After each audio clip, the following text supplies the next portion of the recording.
Hello and welcome live from New Delhi. You're watching DD India Newshour. I'm Gautam Roy. Coming up in the next 1 hour.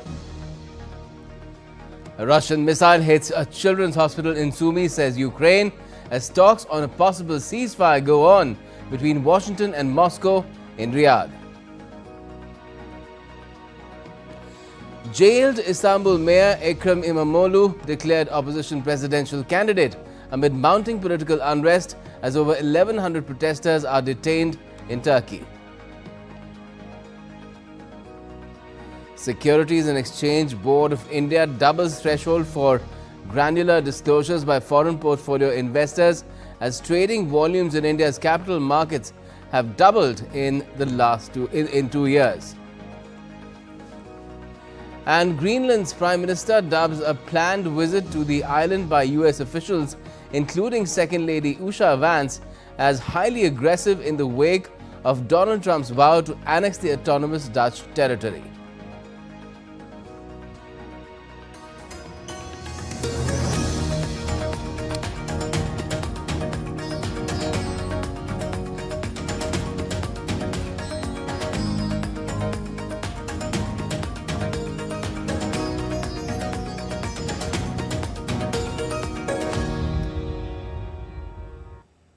Well, first up, US and Russian officials have been holding talks in Saudi Arabia aimed at making progress towards a broad ceasefire in Ukraine, with Washington eyeing a separate Black Sea maritime ceasefire deal before securing a wider agreement. Ukrainian negotiators have also been waiting in the wings in Riyadh to hear how the discussions have progressed. Prasar Bharati has more. US and Russian officials have held talks in Saudi Arabia's Riyadh to help resolve the ongoing conflict in Ukraine. Following Sunday's talks with Ukrainian negotiators, the American officials met Russian counterparts at the Riyadh's Ritz-Carlton Hotel. The discussions reportedly focused on protection of energy facilities and critical infrastructure. There is a common understanding. There are still many different aspects related to the settlement to be worked out. Sunday saw Ukraine's Defense Minister Rustem Umerov saying talks between Kyiv and Washington were productive and focused. Their delegation remains in Riyadh at the same hotel, but there are no plans for the opposing sides to meet. Another round of talks with the US delegations looks likely. Negotiators also addressed the Black Sea Initiative, a key topic tied to maritime security in the region. Kremlin spokesperson Dmitry Peskov emphasized that the maritime deal is primarily about the safety of navigation. Originally struck in July 2022, the Black Sea grain deal allowed for safe export of nearly 33 million metric tons of Ukrainian grain. But Russia withdrew from the agreement in 2023, citing barriers to its own food and fertilizer exports.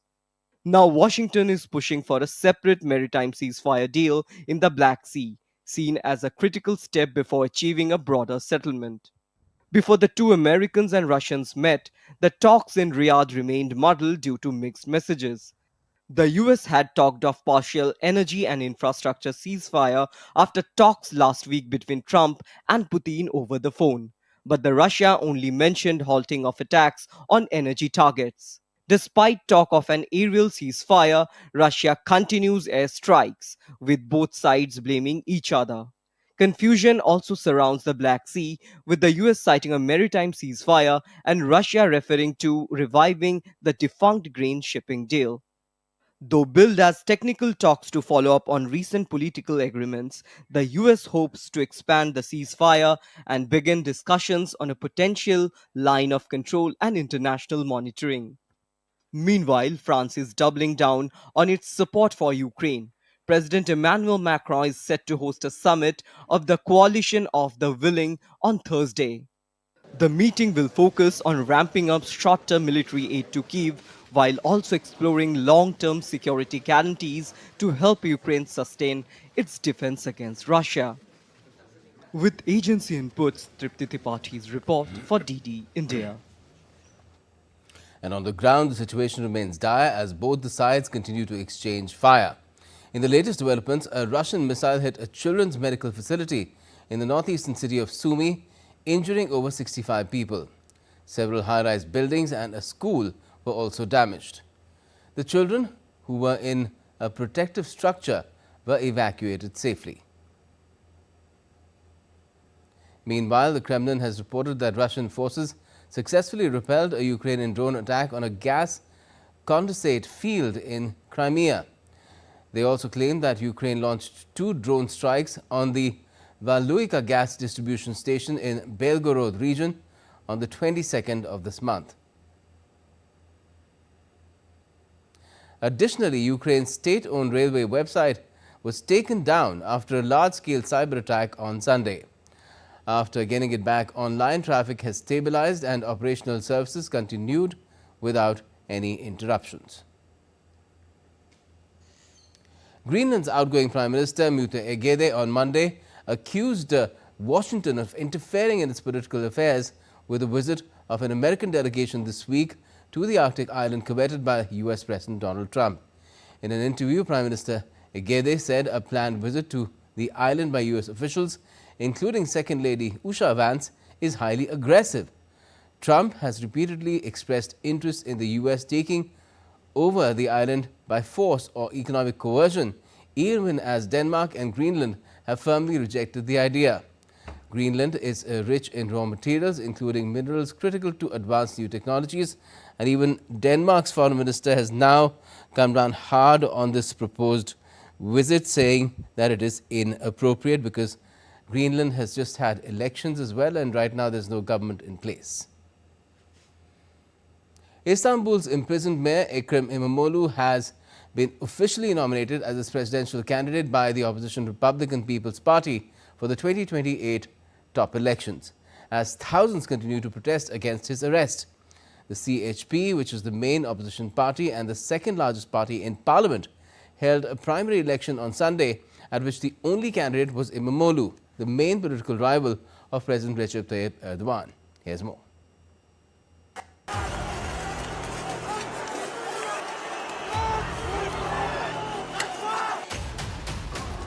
The arrest of the former mayor of Istanbul has triggered a tsunami of protests in Turkey.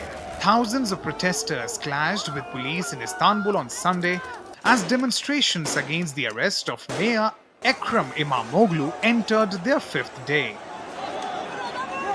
Rattled by the deluge of violent protests, Turkish President Erdogan is calling it street terrorism. The protesters say that the moves against İmamoğlu, including slapping of corruption charges, are a blatant attempt to silence President Tayyip Erdogan's main political rival.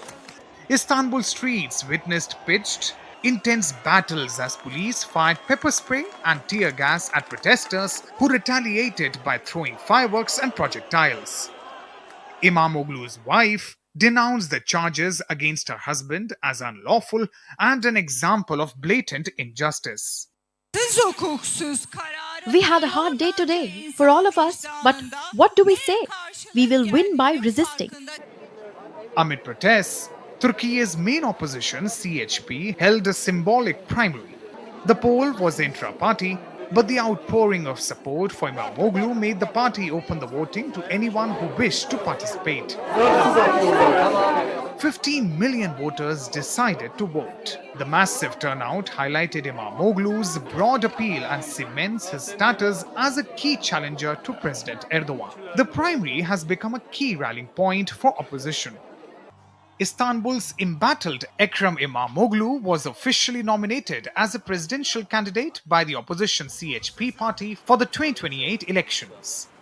Meanwhile, the European Commission urged Turkey to uphold democratic values following the jailing of Istanbul mayor. The arrest of the mayor İmamoğlu and the protesters give rise to the questions regarding Turkey's adherence to its long-established democratic tradition. As a Council of Europe member and an EU candidate, Turkey must uphold democratic values. The arrest and action against İmamoğlu has sparked a protest at unprecedented scale. Around 10 journalists have been detained for covering protests in Istanbul and elsewhere. The coming days are likely to be chaotic and troubling in Turkey, as despite the arrest of several protesters, they remain determined to continue their demonstrations until their demands are met. Bureau Report, DD India. And European Union Foreign Policy Chief Kaja Kallas has visited Jerusalem on Monday and warned that Israeli strikes on Syria and Lebanon threaten to worsen the situation. She said that Israel has the right to self-defense against any terror attacks, but military actions must be proportionate. Israel has the right of self-defense against terror attacks, whether from Hamas, the Houthis or Hezbollah. However, military actions must be proportionate, and Israeli strikes into Syria and Lebanon risk further escalation. Campaigning has started to gain momentum after Canadian Prime Minister Mark Carney called a snap election for the 28th of next month. The move has come at a time when tensions with the US have been running high on the issue of tariffs, as well as Donald Trump's remarks to make Canada its 51st state. Mark Carney is seeking votes to deal with the threat from the US, while the Conservative opposition has labelled Carney as an elitist who plans to continue the policy of high government spending. Fuzair Ahmed has more. Leaders of political parties in Canada have started their campaign after the announcement of snap elections for April 28th. Besides handling of soaring housing costs and an affordability crisis, tariff war with the United States is likely to dominate the elections in Canada. Although the next election was not due until October 20th, Mark Carney is hoping to capitalize on a remarkable recovery by his Liberal Party in the polls since January, when Trump began threatening Canada. Our response must be to build a strong economy and a more secure Canada. President Trump claims that Canada isn't a real country. He wants to break us so America can own us. We will not let that happen. We're over the shock of the betrayal, but we should never forget the lessons. We have to look out for ourselves. We have to look out for each other.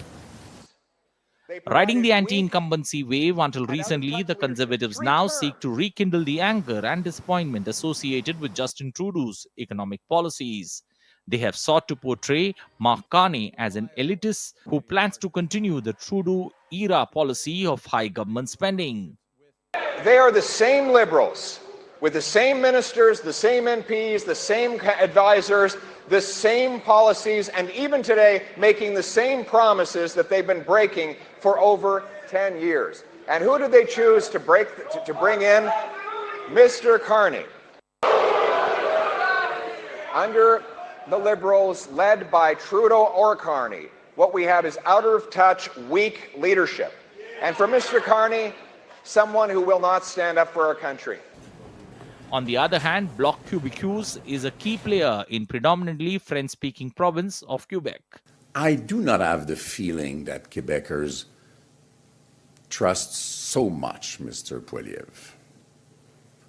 And I do not have the feeling that Quebecers know so much about Mr. Carney. So if what they propose is good, they have nothing to fear, because as we did in the last 6 years, we will support what is good for Quebec. While left-leaning New Democratic Party focuses on worker and labor issues. The announcement of elections come at a time when tensions have escalated with the United States. US presidential tariffs and calls to annex Canada have fueled anger among many Canadians. Thousands rallied in downtown Toronto for Elbows Up Canada amid US-Canada trade war.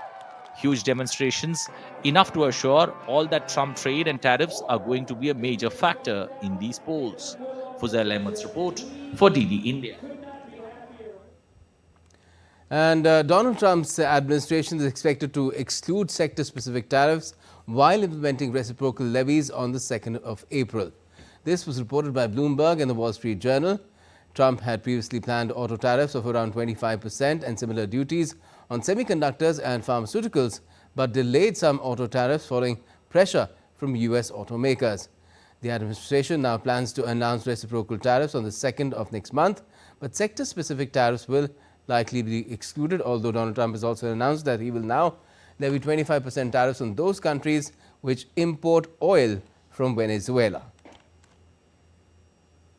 A U.S. judge on Monday denied the Trump administration's request to set aside a temporary ban imposed earlier this month on deportations under a little-used 18th century law. Judge Boasberg's two-week bar on deportations of Venezuelan migrants under the 1798 Alien Enemies Act prompted Trump to call for the judge's impeachment. Lawyers for the administration had asked Boasberg to set aside the temporary ban. The judge's denial of that request means deportations under the Alien Enemies Act are still temporarily halted.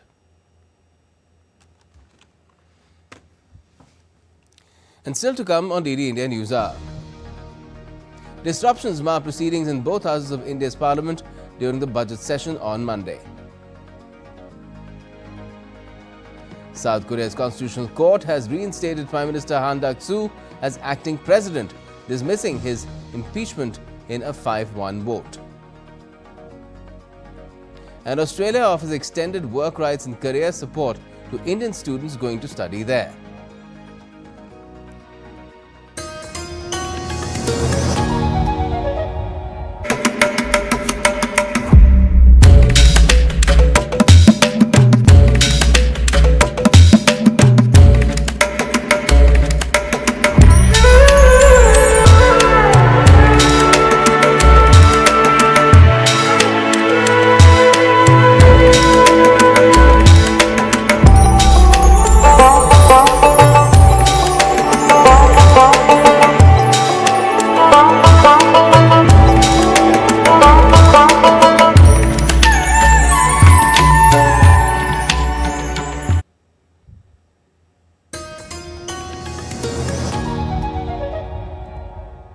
Welcome back. You're watching DD India Newshour. I'm Gautam Roy.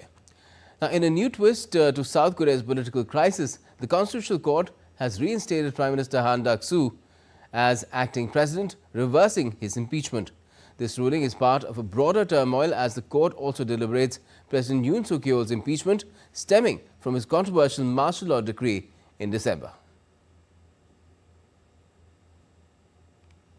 While all eyes are focused on the fate of ousted President Yoon Suk-yeol, trial for which is yet to begin, South Korea's Constitutional Court meanwhile reinstated Prime Minister Han Duck-soo as acting president on Monday.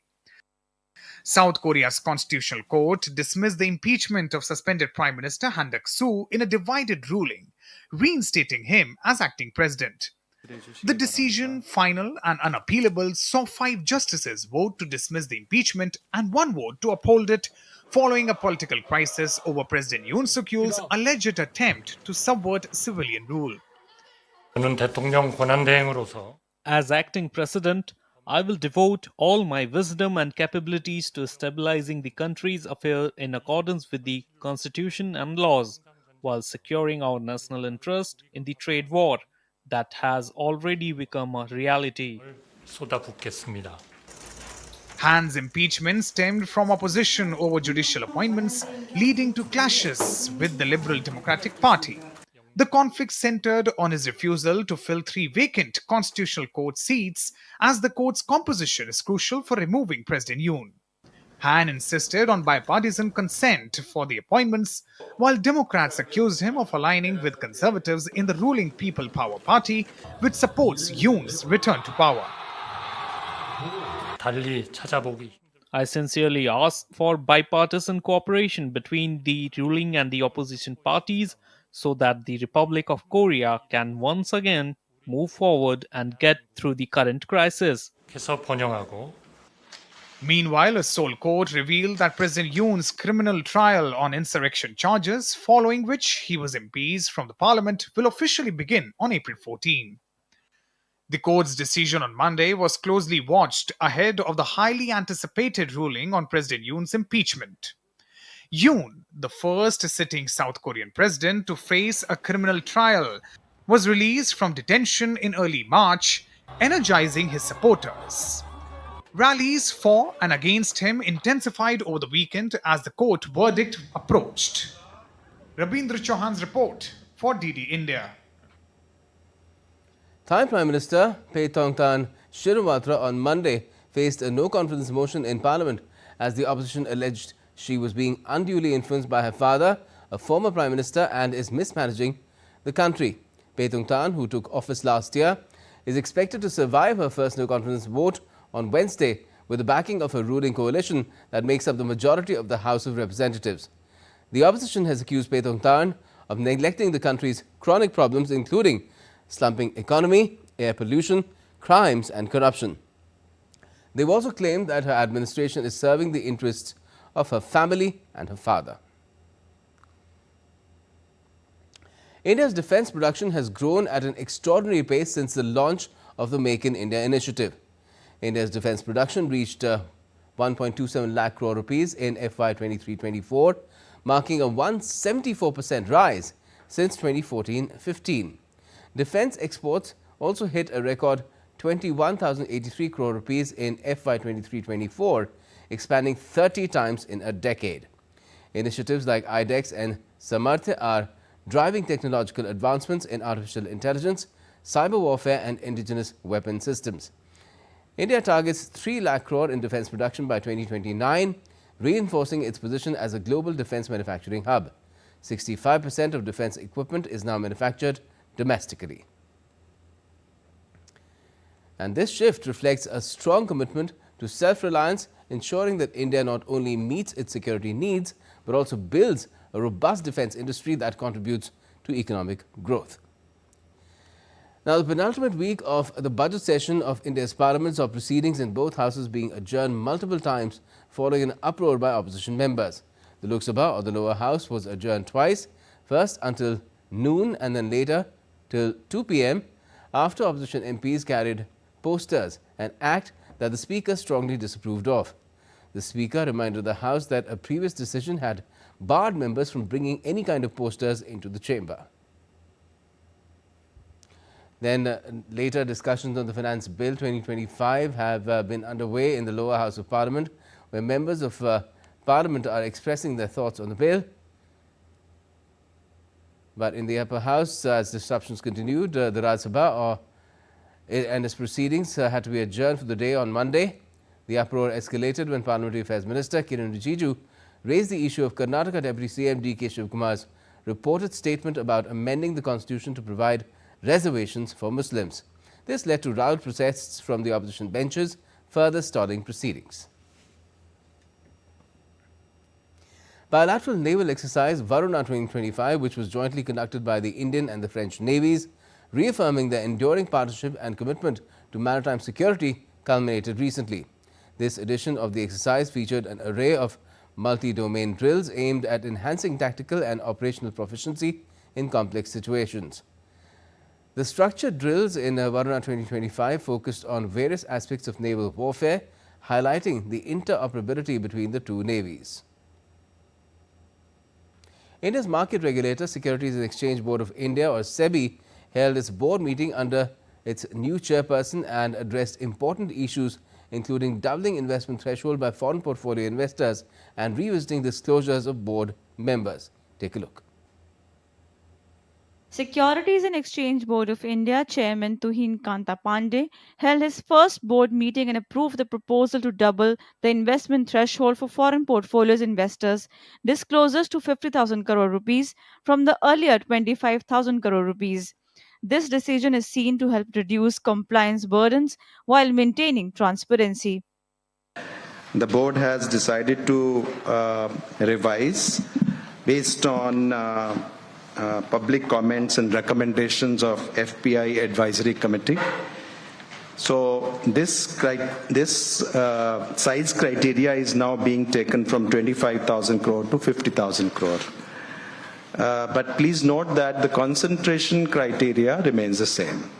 In another important decision, SEBI decided to constitute a high-level committee to undertake a comprehensive review of the provisions relating to conflict of interest, disclosures pertaining to property, investments, liabilities, and other related matters for members and officials of the board. The HLC will submit the recommendations in a time span of 3 months from the date of its formation. The day I had joined, I had mentioned that we'll come up with our plan, how we will handle the conflict of interest and other issues. So today the board has decided to constitute a high-level committee to undertake a comprehensive review of the provisions relating to conflict of interest, disclosures pertaining to property, investments, liabilities, etc., and related matters in respect of members, that includes the chairman and officials of the board. Other decisions include advance fee charged by investment advisors and research analysts can now be charged in advance for up to a year. Currently, investment advisors can charge fees in advance for up to 2 quarters if agreed upon by the client, while research analysts it was only for a quarter. SEBI also eased investment rules for alternative investments fund for investing in debt securities. It changed the appointment process of public interest directors and key managerial personnel at market infrastructure institutions. The decisions taken at the SEBI board under the leadership of Chairman Tuhin Kanta Pandey is seen as a significant move to bolster foreign investment and also strengthen the governance. Additionally, the decision to form HLC is seen to enhance transparency and accountability of the members and officials of the SEBI. Shama Mishra, TD India, Mumbai. India's Minister of Ports, Shipping and Waterways, Sarbanand Sonowal, is on a 3-day visit to Singapore. Sonowal met Singapore's Foreign Minister Vivian Balakrishnan on Monday. The two leaders discussed the strong India-Singapore relationship and critical issues concerning global shipping. The minister also met Singapore's Minister for Manpower and Second Minister for Trade and Industry, Dr. Tan See Leng, to further discuss ways to strengthen India-Singapore ties and to enhance maritime trade and global shipping ties. Sarbanand Sonowal also held bilateral discussions with French Transport Minister Philippe Tabarot on the sidelines of the Singapore Maritime Week. The two leaders talked about growing maritime ties and shared roles in global shipping industry. Indian stock markets ended in the green on Monday, with the key market indices maintaining positive run for the 6th consecutive session. The Nifty was hovering around over 23,600, while the Sensex gained over 1,000 points to end at over 77,900, with most sectors making recoveries after several months of lackluster trades. Axis Bank, SBI, TCS and many other stocks performed well.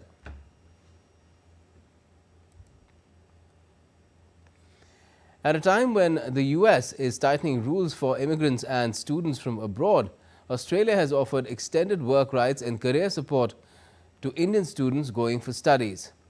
South Australian universities are also offering extended work rights and career support to those students who go from India. The announcement was made at a special event in Delhi, where top Australian universities participated to showcase Adelaide as a premier global study destination. The move is backed by the Government of South Australia, the Premier of which was also present at the event. India remains the largest source of international students in South Australia, with over 16,000 students currently pursuing higher studies in that region of Australia. Let's now take a look at some other stories making news around the world as well. Now, as authorities in South Korea's southeast continue to struggle to contain multiple wildfires, they are now deploying dozens of helicopters and thousands of firefighters and soldiers. 4 people have been killed so far, with officials warning that high winds and rising temperatures are hindering efforts to extinguish the blazes. French actor Gérard Depardieu on Monday went on trial at a Paris court on charges of sexually assaulting 2 women during a film shoot in 2021. A towering figure of French cinema, Depardieu has faced a growing number of sexual assault allegations in the recent years, though Depardieu has consistently denied any wrongdoing. A new exhibition opened in Paris charting the emergence of Snoopy as a fashion icon, with the famed black and white beagle embraced by designers from streetwear brands to couture houses. The show is part of the celebrations for the 75th anniversary of Snoopy, Charlie Brown and the Peanuts comic strip Crew, which were created by late American illustrator Charles Schulz. Japan officially announced the start of the cherry blossom season in the country's capital on Monday, after observing a benchmark tree at the Yasukuni Shrine. The iconic flower has been beloved by the people of Japan for centuries and recently has been enticing an increasing number of foreign visitors during the cherry blossom season. And still to come on DD India Newshour, we'll be speaking with our expert guests about the quest for a ceasefire in Ukraine. India's Supreme Court Collegium repatriates Delhi High Court Judge Yashwant Verma to Allahabad High Court following his unaccounted cash scandal. And India's government notifies a 24% hike in the salaries of members of parliament effective from the 1st of April 2023.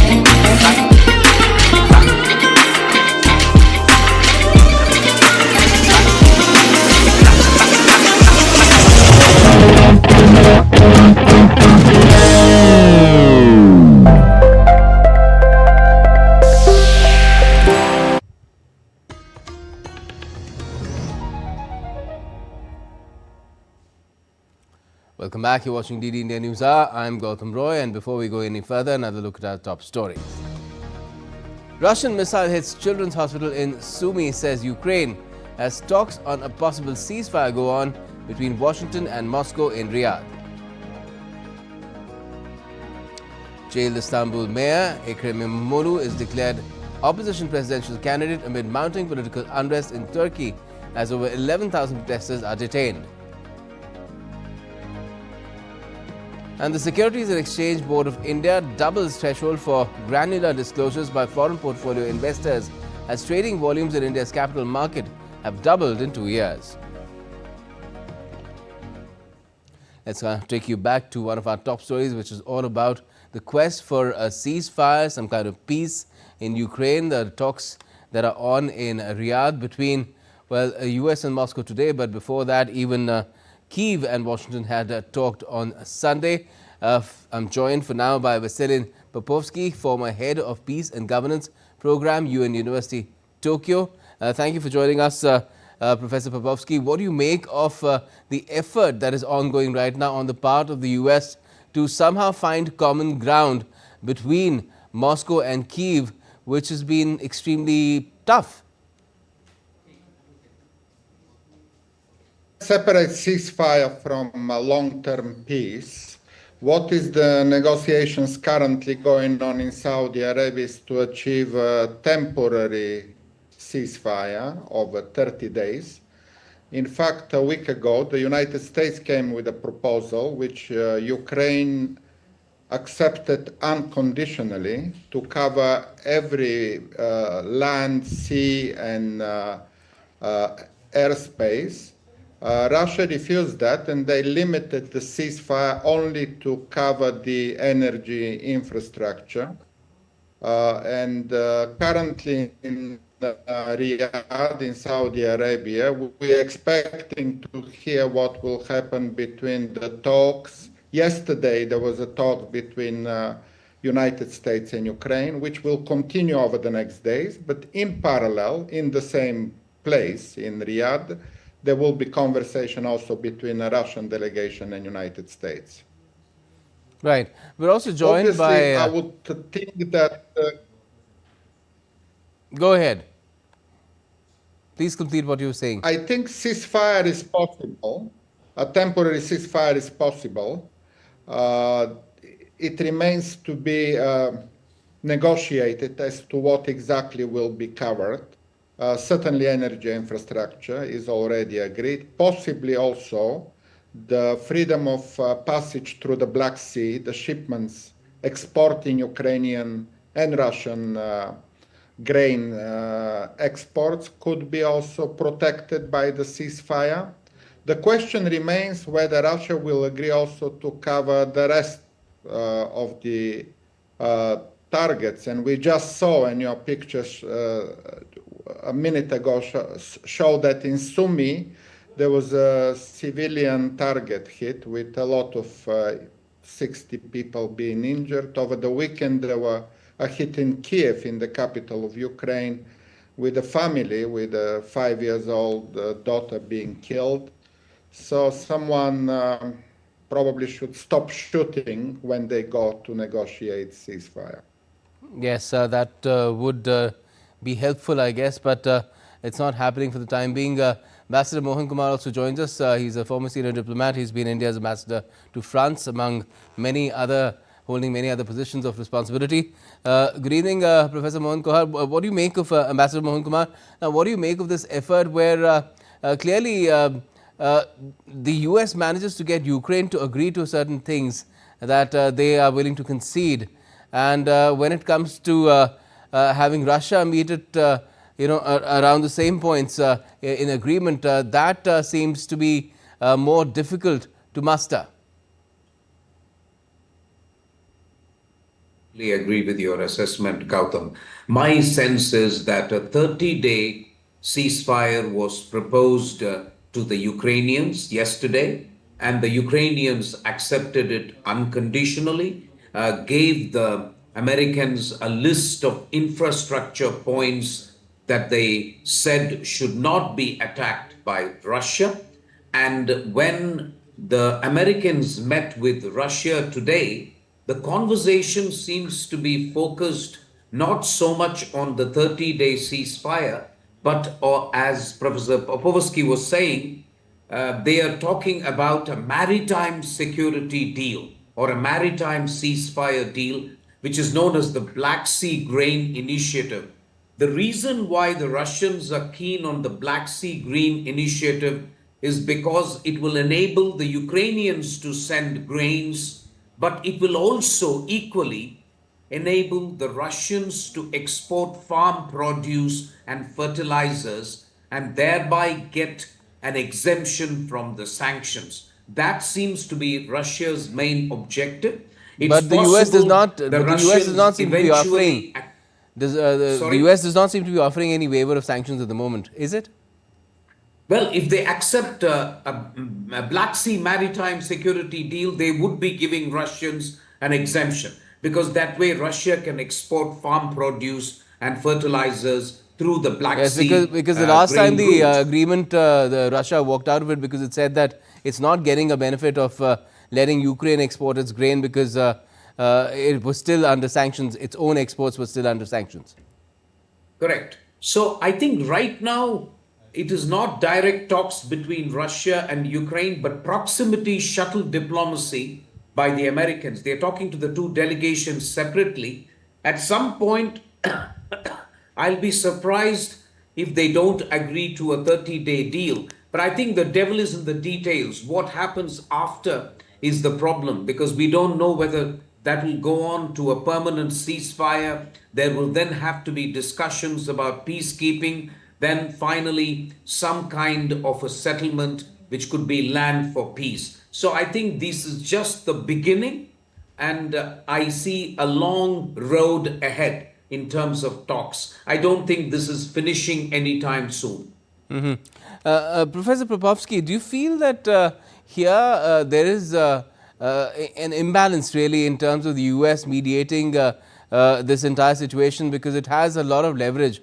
Where Ukraine is concerned with Russia, it's limited. There are sanctions, of course, that it could offer to waive. But in terms of putting added pressure, so far the US is refraining from doing any of that. Professor Popovsky, can you hear me? It seems he is unable to hear me at the moment. Could you answer that question, Ambassador Mohan Kumar? I would have to reluctantly agree with you, Gautam. I think right now it seems to me the US is keeping the leverage back vis-a-vis the United States and is using the leverage vis-a-vis Ukraine. Maybe there is a strategy to it, or maybe there is a preconceived notion of what the final agreement should look like, but we will know in the days to come. But as of now, I think it appears to me the Ukrainians seem more keen on a ceasefire than the Russians, and the Russian position seems to be that some of the underlying causes of the conflict need to be resolved before they can agree to a ceasefire. The Russians maintain that they have accepted President Trump's suggestion not to target critical energy infrastructure. But whether other civilian infrastructure will be spared or not, I'm not in a position to say. Both sides have accused each other of firing several drones on each other. So we have actually a war which is ongoing, frankly, but in parallel, the question is whether both sides can agree to a 30-day ceasefire, at least on air, maritime, and sea, so that thereafter the sides can then get on with a permanent ceasefire. Do you feel that the sense of urgency that you say Ukraine has to get to some sort of a ceasefire, partial or maybe further extended, does Russia share that sense of urgency, or do you feel that Russia is engaging at the moment to just get some concessions from the US and perhaps even the West, the larger West, which is not even part of the talks? And apart from that, just looking to keep the war going on, the special operation, special military operation going on, and meet its objectives militarily. Two things are going on, Gautam. I think one, President Zelensky got off on the back foot with President Trump.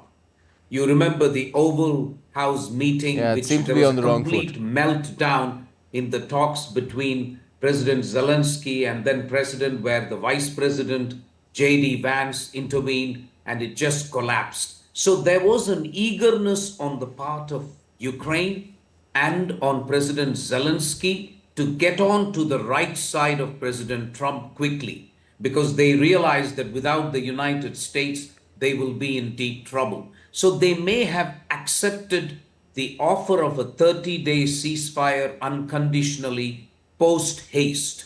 And that seems to have happened in Ukraine's case, because Ukraine is also keen to paint to the US that they are not the problem to a ceasefire. It is the Russians who are actually stopping the ceasefire. On the face of it, their argument seems to be right, because Russia has not said no to the ceasefire, but they're not saying yes. They're saying yes, but. And then there are a number of other nuanced conditions that the Russians are putting forward. It has to be said that the Russians are very, very tough negotiators. Putin is a tough negotiator, and I think he's pushing the right buttons when it comes to the United States and President Trump. And do you think there are other factors as well that could queer the pitch further? I mean, there's Europe, which has been left completely out at this stage. It might tell Ukraine that, look, you keep holding on to your position and we'll back you to the hilt. Today we heard of Putin having a chat with his UAE counterpart, thanking him for the soldier exchanges. So the UAE has a stake in the whole process. Then, of course, there's Iran, which is suddenly saying that it's not interested in direct talks with the US, which seems to suggest indirect talks, and then perhaps a role from someone else, because of the change that has happened in the White House now. Russia has already been offering to mediate there. No, I think Europe is watching very, very wearily at all this. I have to say they've never found themselves in such a pickle in terms of they have said no discussions on Ukraine without Ukraine, and they said no discussions on Europe without Europe. The fact of the matter is, anything that is discussed in terms of a final agreement on Ukraine will have profound implications for the security architecture in Europe. So frankly, Europe will actually be watching this with great nervousness and angst. That is point number one. Point number two, a number of meetings are planned in both Paris and London. President Macron has called for a meeting of the European leaders on 27th in Paris, and day after tomorrow, I believe there is also a meeting in London. Yes. These talks are meant to concentrate on two objectives. One, Europe is trying to see if it can handle its defense without the United States, at least over a period of 5 years. And second, Europe is already preparing to actually have a coalition of the willing among some European countries, which will then put boots on the ground. And interestingly, I've also read a report which says the Chinese may be willing to put boots on the ground because that would make it more acceptable to the Russians. So there are lots of talks outside Riyadh as well. In Riyadh, you have talks between the Russian delegation, American delegation, and separately Ukrainian delegation and the US delegation. But what is also going on in Europe, in both London and Paris, is actually talks which are aimed at post-temporary ceasefire, when there will be discussions in London and Paris about how to keep the peace and how to maintain the peace in Ukraine.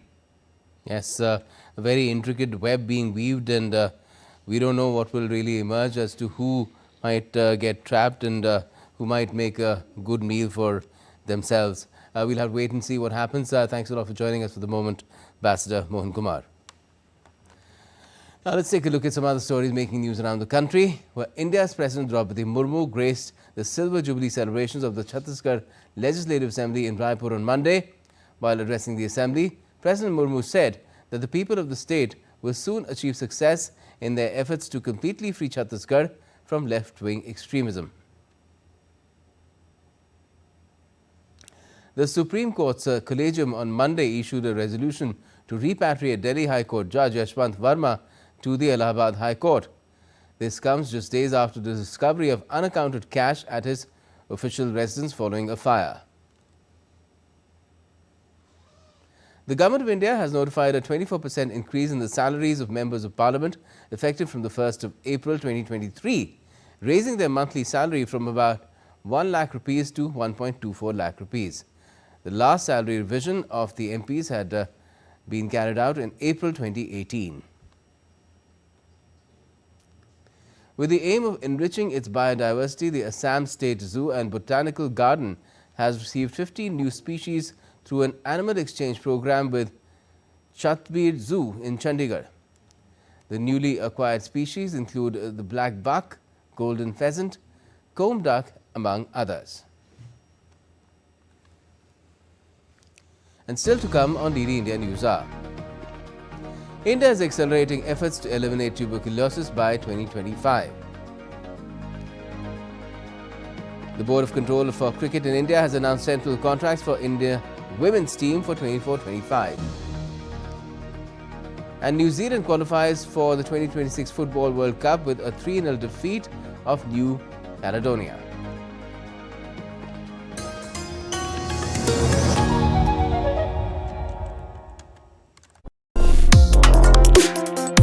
Complex issues, hidden agendas, twists and turns, strategic games. We think all dots are linked, we just need to connect them. Join me every week as I connect the dots to unravel hidden designs in statecraft, mysteries, and decode issues that matter to you. Watch Connecting the Dots with me at these times on DD India.